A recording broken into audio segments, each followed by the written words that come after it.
Olá, meus seres! Eu espero que todos bem aí desse ladinho da tela, profissoste do canal Bem na Bio, para seguirmos nesse nosso projeto Bem na Bio no Enem. Eu espero que todos estejam acompanhando, que você, se não é inscrito, inscreva-se no nosso canal, deixe seu like e também o acesso ao material em PDF dessa aula está no link na descrição do vídeo.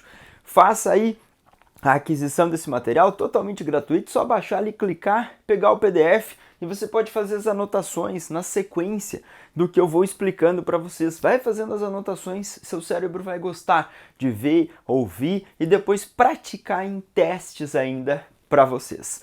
Na nossa sequência da genética, essa ciência maravilhosa, nós colocamos aqui polialelismo. Vamos quebrar a palavrinha, Poli significam vários e alelos eram formas mutantes ou alteradas do gene. O gene era a receita, pedacinho do DNA que vai orientar a formação de um RNA mensageiro e depois a proteína sendo sintetizada. Então vamos pensar 3 ou mais alelos de um gene. Vem para cá, vem aqui, que isso aqui era o par de homólogos. Nós temos pares de homólogos, 23 pares de cromossomos numa célula diploide. Os 22 autossomos lá são homólogos, bem bonitinhos em relação à sua posição dos centrômeros. Quando nós olhamos para um par deles, eu identifico o locus, o lugar onde se encontra esse gene. E aí nesse cromossomo eu tenho o alelo representado por IAzão. Aqui um alelo representado por IBzão. Então isso aqui faz a identificação do genótipo do indivíduo portador desses dois alelos. Agora eu tenho aqui outro indivíduo com 2 cromossomos, ou seja, o seu par, e você tem lá o alelo izinho e o alelo izinho. Esses izinho e izinho identificam que ele tem um genótipo diferente desse. Olha esse outro aqui, indivíduo. Lá no seu cromossomo, se eu for fazer investigação em um teste de DNA, a presença de alelo isão e alelo iazão e alelo izinho. Então, um outro genótipo. Lembra que o genótipo era o conjunto do gene e seus alelos?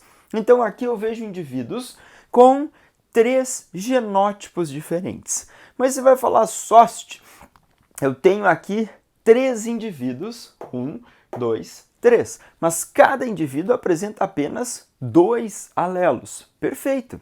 Mas por que você escreveu 3 ou mais alelos de um gene? Os alelos são essas formas mutantes ou diferentes. Então, se eu olhar para essa população de 3 indivíduos, eu vejo o alelo iazão na população, eu vejo o alelo ibzão na população e eu também vejo o alelo izinho na população. Então, na população dos indivíduos, eu encontro 3 ou mais alelos. Mas cada indivíduo carrega apenas 2. Um que ele recebeu do seu papai, outro que recebeu da sua mamãe. Então, essa é a identidade do polialelismo. Você ter 3 ou mais alelos de um gene na população, mas os indivíduos vão herdar apenas 2, um de cada um dos seus genitores. Então, essa é a ideia. E o caso mais clássico de polialelismo no Enem é o dos tipos sanguíneos. Então nós temos na população 4 fenótipos marcantes. Os fenótipos eram aquela expressão do genótipo e a ação desse meio. Aqui o genótipo vai ser extremamente importante para essa orientação do fenótipo. Então você vai lembrar que existe o fenótipo A, existe o fenótipo B, o fenótipo AB e o fenótipo O. Os fenótipos aqui serão determinados pelos genótipos, então o conjunto dos genes e seus alelos. Mas eu vou lembrar que a prova pode falar que um indivíduo é do tipo sanguíneo A. Se ele é do tipo sanguíneo A, eu estou falando no fenótipo. Agora eu preciso descobrir o genótipo desse indivíduo. Ou ele vai te dar heredograma ou vai falar, o indivíduo A homozigoto. Então, iazão, iazão, alelos iguais. Mas o indivíduo A pode ser heterozigoto? Pode. Iazão, izinho, alelos diferentes. Então, esses 2 genótipos determinam o fenótipo tipo sanguíneo A.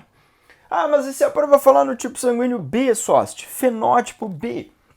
Genótipos IBzão, IBzão, homozigoto, IBzão, Izinho, heterozigoto. Então aqui nós conseguimos identificar que tanto o alelo Azão quanto o IBzão são dominantes sobre o alelo Izinho. Então aqui nós teremos uma relação de dominância do alelo Iazão, do IBzão sobre o Izinho. Agora vem com o sócio aqui, ó, IA e B. O indivíduo com o fenótipo AB, ele vai ter unicamente o genótipo Iazão e IBzão. Obviamente pode ser o IBzão e Iazão, mas vai dar na mesma coisa. Esse é um caso clássico de codominância. Quando você tem um indivíduo heterozigoto tipo sanguíneo AB, você tem alelo Iazão, você tem alelo IBzão, e nesse indivíduo heterozigótico, os dois alelos se expressam. E esse indivíduo, tipo sanguíneo AB, vai manifestar o fenótipo AB, genótipo IA e B, fenótipo AB. Um caso de codominância, quando no heterozigoto são expressos os dois alelos. Já no tipo sanguíneo O, fenótipo O, nós temos os dois alelos recessivos ou em recessividade. Izinho, Izinho vai determinar fenótipo O. Então, o genótipo e os seus fenótipos. Meus aluninhos falam às vezes que tem que decorar. É, obviamente, uma força da nossa mente de lembrar quem determina. Então, lembra que para ser A e A, não é difícil. Para ser B e B ou IBzinho. Lembrando que o alelo Iazão e o IBzão são dominantes sobre o alelo Izinho. Para ser AB tem um único genótipo, IA e B. E para ser fenótipo O, um único genótipo, Izinho, Izinho. Então essa aqui é a determinação.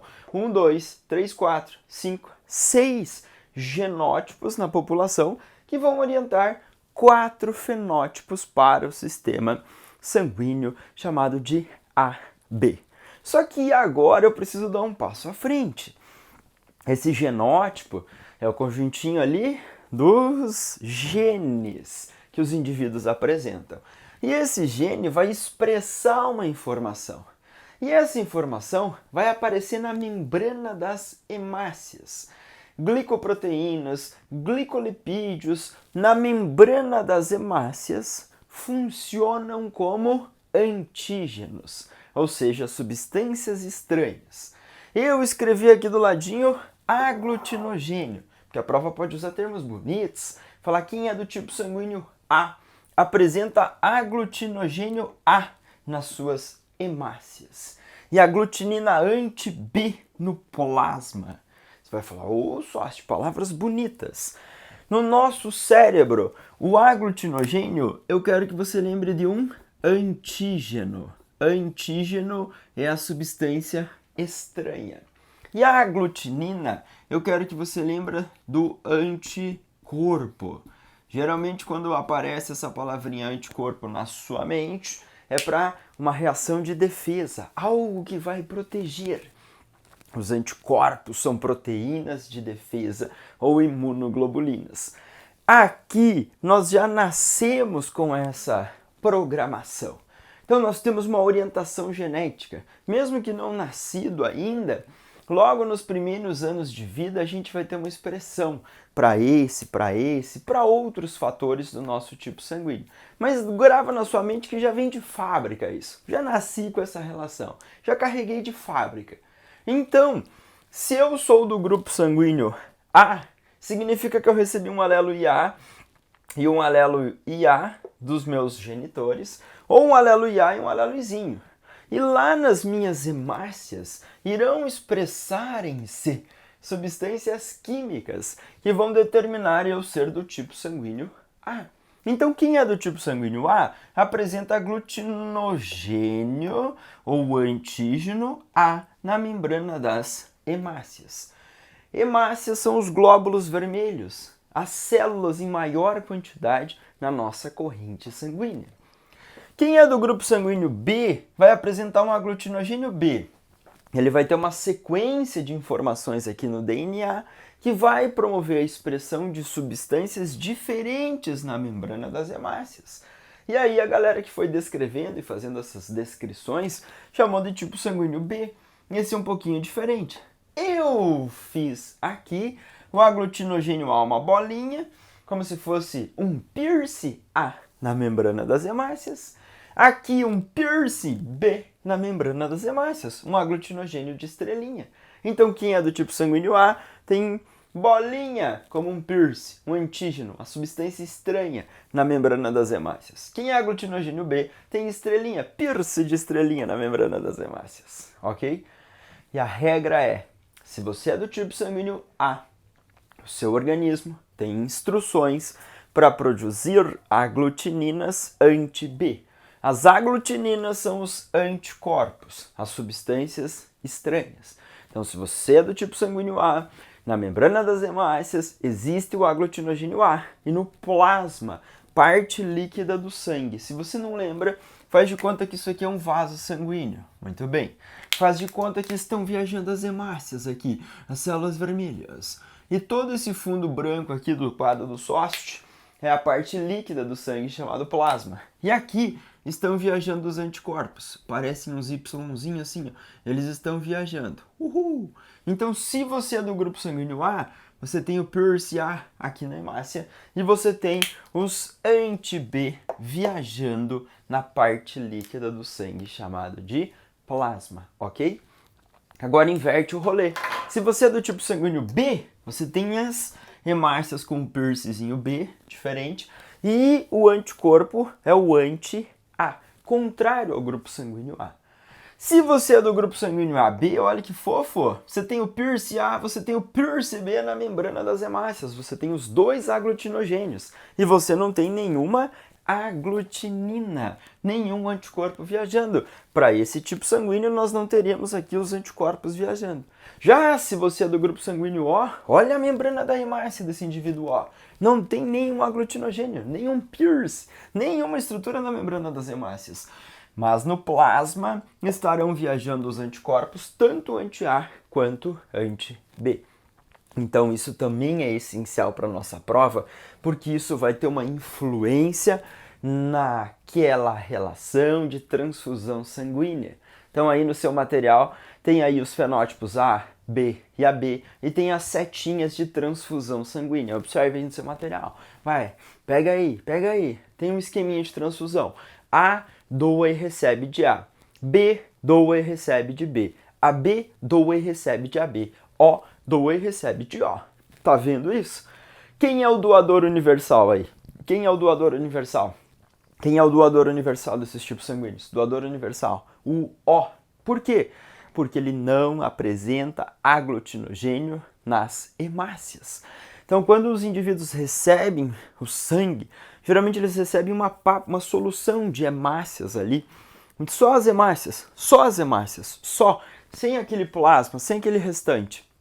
E aí, quando você recebe essas hemácias, se ela é do grupo sanguíneo O, ela não tem aglutinogênio, não tem antígeno, não tem pierce na superfície. A pessoa que está recebendo não vai reconhecer aquilo como estranho. Já o tipo sanguíneo AB, cadê o AB? Tá aqui, ó. O AB não tem aglutininas, ou seja, anticorpos. Se ele receber hemácia do indivíduo A, do B, do AB ou do A, tanto faz. Ele não vai reconhecer nenhuma como estranha. Então o AB é o receptor universal, porque não apresenta aglutininas, anticorpos, para essas substâncias no plasma. AB, receptor universal, sem aglutininas. O, doador universal, sem aglutinogênios. Então isso vai influenciar. Duas situações para o Enem. A primeira é de cruzamento. Quando eu falar em cruzamento, eles te darão o fenótipo, você descreve o genótipo e faz o cruzamento. Ei, observou o que o Sost falou? Ele te dá o fenótipo, você descobre o genótipo e faz o cruzamento para ver o descendente. Ele vai pedir o fenótipo do descendente. Ele vai dar o fenótipo do papai, o fenótipo da mamãe.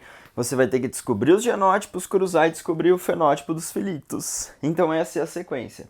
O mais comum de ser pensado, um indivíduo do grupo sanguíneo A.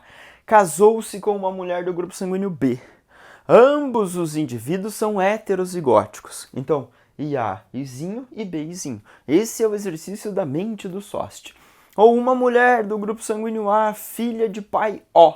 Se a mulher é do grupo sanguíneo A e é filha de pai O, o pai dela é Izinho, Izinho. Então o pai obrigatoriamente passou o alelo Izinho.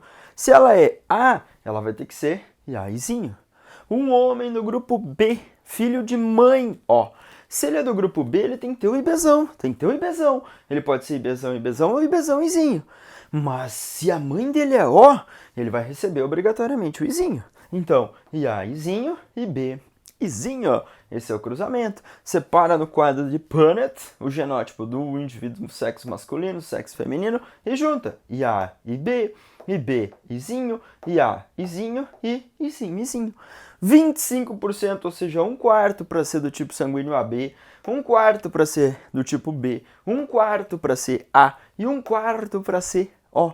Desse cruzamento, nós podemos ver a formação dos 4 fenótipos distintos ou diferentes. É o mais comum o Enem fazer esse pensamento para ver se você domina isso do seu ensino médio. Então, por favor, eu sei que vocês dominam, teremos aqui essa observação. Mas ele pediu sócio uma menina do grupo sanguíneo A. Você, 1/4 para ser A, vezes 1/2 para ser uma menina, porque aí essa orientação cromossômica do sexo, ela não influencia na tipagem sanguínea. Então, você multiplica essas probabilidades, ok? Então, essa é uma situação. Cruzamentos.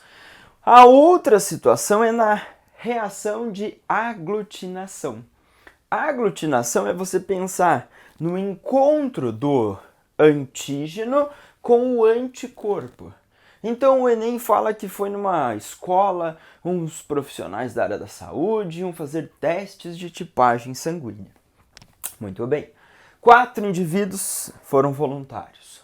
Furaram o dedinho, coletaram uma gotinha de sangue e colocaram nas lâminas de vidro. Quando você pega aqui gotinha de sangue, gotinha, gotinha.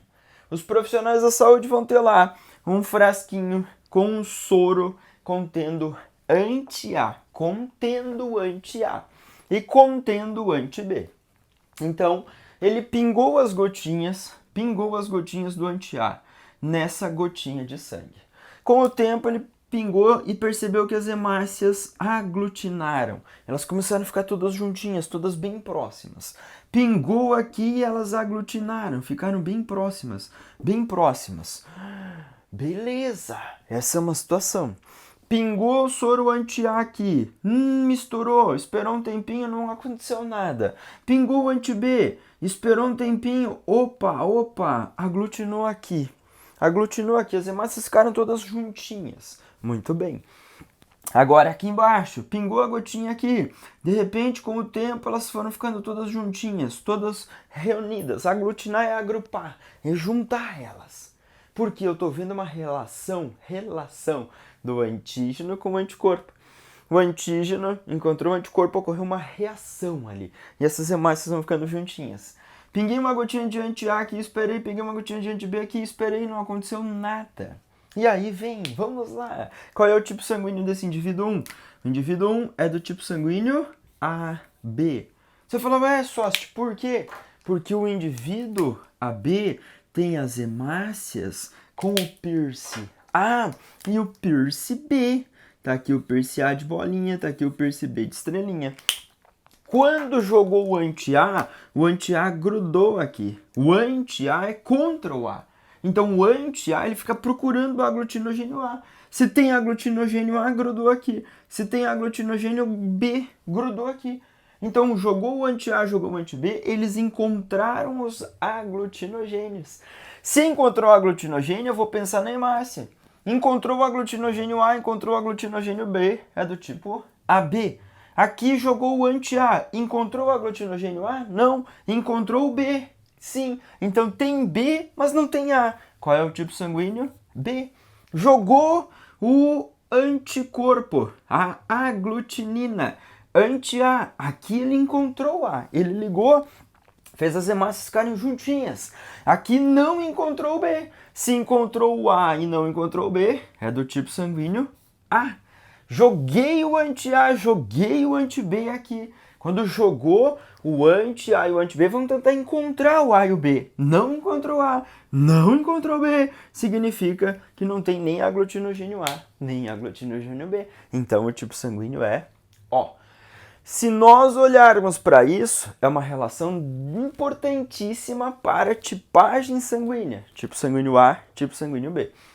Uma coisa é eu só te falar para você que aqui houve a reação com o anti-A, reação com o anti-B. Então, por favor, se a prova falar que teve reação com o anti-A, reação com o anti-B, ou aglutinação com o anti-A, aglutinação com o anti-B, significa que o anti-A e o anti-B encontraram os aglutinogênios A e B. Aí é do tipo sanguíneo AB. Agora, se a prova falar que um indivíduo possui no seu plasma aglutininas anti-A e anti-B, se ele possui aglutininas anti-A e anti-B, qual é o tipo sanguíneo? É do tipo sanguíneo O. Então, uma coisa é a prova fazer você pensar que o indivíduo possui essas aglutininas. Outra coisa é a prova fazer você pensar que essas aglutininas reagiram com as hemácias do indivíduo. Então, por favor, preste muita atenção no comando das questões. O Enem, 99% dos casos, vai falar aqui, nessa reação de aglutinação, de você adicionar as aglutininas e encontrar os aglutinogênios, fazendo isso que eu fiz. Encontrou as duas, tipo sanguíneo AB. Encontrou só B, encontrou só A, não encontrou nenhuma. Mas só se na minha prova tinha ainda o fator RH. Uma coisa é você pensar no fator ABO, outra coisa é você pensar no RH. Aproximadamente 86% da população aí americana, que foi estudada e padronizada, era RH positivo. E depois, o restante, 16% mais ou menos, RH negativo. A gente vai pensar assim numa proporção, RH positivo é uma característica dominante. Então, o Rzão é dominante sobre o Rzinho. E aí você cai lá na ideia da primeira lei de Mendel, um gene com 2 alelos. Então isso aqui é uma situação de dominância completa. Você tem um gene e 2 alelos. Diferente disso aqui, que é um polialelismo. Você tem um gene com 3 alelos. No fator RH, nós podemos ter o fenótipo RH positivo e RH negativo. Quando nós falamos no fator RH positivo, a relação é, o indivíduo pode ter os genótipos Rzão, Rzão, ou o genótipo Rzinho, Rzão, Rzinho. Genótipo para o fator RH positivo, Rzão, Rzão, e Rzão, Rzinho para o RH positivo. Para o RH negativo, Rzinho, Rzinho. Então, esse aqui é o genótipo. Muito bem. Agora, o que significa isso na prática? Eu falo para você, ó, esse indivíduo aqui tem um tipo sanguíneo, tem Pierce de bolinha. Pierce de bolinha, tipo sanguíneo A. Tem de estrelinha? Não tem de estrelinha. Então, esse indivíduo é do tipo A. Esse indivíduo é tipo A. Mas apareceu uma cruzinha ali, sóste. É o sinalzinho de mais, um pouquinho aumentado. Eu tô falando para você que esse indivíduo aqui é A positivo, percebeu? Por que ele é A positivo? Porque ele tem o aglutinogênio A e mais um aglutinogênio na membrana das hemácias, que é para o fator RH. Esse aqui é A negativo. Ele tem um aglutinogênio A e não tem nenhum para o fator RH. Então a nossa prova pode falar: os verdadeiros doadores universais são os indivíduos O negativo, porque ele não vai ter nenhum aglutinogênio para o sistema BO, nenhum aglutinogênio para o sistema RH. O verdadeiro receptor universal, AB positivo. Então, se ele é AB positivo, ele vai ter os aglutinogênios A, B e também o positivo aqui penduradinho e não vai produzir nenhum anticorpo nem para o A, nem para o B e nem para o RH, já que ele RH tem esse fator. Se ele produzisse um anticorpo, ele ia lutar contra ele mesmo. Isso não é legal. Então a gente tem essa relação. E nós não podemos esquecer que o fator RH pode ser cobrada cobrado naquele famoso probleminha da doença hemolítica do recém-nascido ou eritroblastose fetal. A doença hemolítica do recém-nascido ou eritroblastose fetal é conhecida pelaquela doença em que a mãe é RH negativo, o primeiro filho é RH positivo. E se não for tomada nenhuma atitude na área da saúde, os glóbulos vermelhos ou hemácias que têm o RH positivo do feto podem entrar em contato com a circulação da mãe e a mãe produzir anticorpos anti-RH. A mãe ficou sensibilizada, produziu anticorpos. Se ela tiver um segundo filho e esse também for RH positivo, pode passar esses anticorpos via placentária, ligarem na membrana das hemácias, impedir o crescimento, desenvolvimento e maturação, e aí esse indivíduo manifestar o segundo filho sendo RH positivo, a doença hemolítica do recém-nascido ou eritroblastose fetal. Então grava aí, mãe deve ser RH negativo, primeiro filho RH positivo, sem nenhuma intervenção, tem um segundo filho que também é RH positivo, e aí é esse segundo filho que sofre com a doença hemolítica do recém-nascido. Veja na questão aí como o Enem já fez citação desse assunto aí na sua prova. Teste na tela para você, meu ser! Uma mulher deu à luz ao seu primeiro filho e, após o parto, os médicos testaram o sangue da criança para a determinação do seu grupo sanguíneo. O sangue da criança era do tipo O positivo. Imediatamente, a equipe médica aplicou na mãe uma solução contendo anticorpos anti-RH, uma vez que ela tinha o tipo sanguíneo O negativo. Qual é a função dessa solução de anticorpos? Modificar o fator RH do próximo filho, destruir as células sanguíneas do bebê, formar uma memória imunológica na mãe, neutralizar os anticorpos produzidos pela mãe ou promover a alteração do tipo sanguíneo materno. Então vamos lá. A mãe RH negativo, O negativo. Então ela tem o tipo sanguíneo O, não tem nenhum Pierce e também não tem para o fator RH. Então ela é O negativo. Ela deu à luz a um filho que tinha tipo sanguíneo O positivo. Então a mãe é O negativo, sem nenhum Pierce, filho O positivo. Esse Piercezinho positivo, obviamente, foi herdado do pai. A mãe vai ter que ser Rzinho. O pai Rzão alguma coisa. E esse filho foi Rzinho. Esse Rzão determina a produção do aglutinogênio. E aí, essas hemácias O positivas estão viajando na circulação sanguínea da mãe. Ok? Teve lá gestação, nascimento, pode ter rompimento de vasos sanguíneos, contato do sangue filhinho com o da mãe. E os glóbulos vermelhos ou hemácias O positiva que tem o Pierce. Descobriu isso? Mamãe, vem cá, mamãe. Recebe uma injeção contendo anti-RH. O anti-RH é contra o RH. Então, esse aqui é o anti-RH. Esse aqui é o anti-RH. O anti-RH é o anticorpo, contrário ao RH. Esse anti-RH vai ligar ao RH. Então, ele vai reconhecer as hemácias O positivas que estão na circulação materna, já que a mãe é O negativa. Então, a letra A, modificar o fator RH do próximo filho, não tem como fazer isso. Destruir as células sanguíneas do bebê, perfeito. A ideia é o anticorpo chegar ali, grudar, e depois vai sendo inativado, as células vão destruir para impedir que a mãe seja sensibilizada, impedir que a mamãe produza os anticorpos. Então a B de biologia está corretíssima. A C, formar uma memória imunológica na mãe. Isso não vai acontecer, porque se repetir, temos que tomar de novo essa providência, neutralizar os anticorpos produzidos pela mãe. A mãe não produziu ainda. Quando você usa esse anticorpo anti-RH é justamente para evitar essa produção de anticorpos, promover a alteração do tipo sanguíneo materno. Não tem como ser feito isso porque a determinação, por essa técnica, porque a determinação genética é feita lá pelas células no interior da medula, no interior dos ossos, na medula óssea vermelha. Então essa modificação desse tipo sanguíneo não vai acontecer nessa situação. Em situações de cânceres como leucemias, que você pode ter uma destruição total de medula, receber medula óssea de um indivíduo de tipo sanguíneo diferente, aí essa pessoa pode passar a produzir um novo tipo sanguíneo. Mas aí é uma outra condição, tá bom? Então ficamos com a letra B de biologia. Por favor, lembre da tipagem sanguínea para as provas do Enem.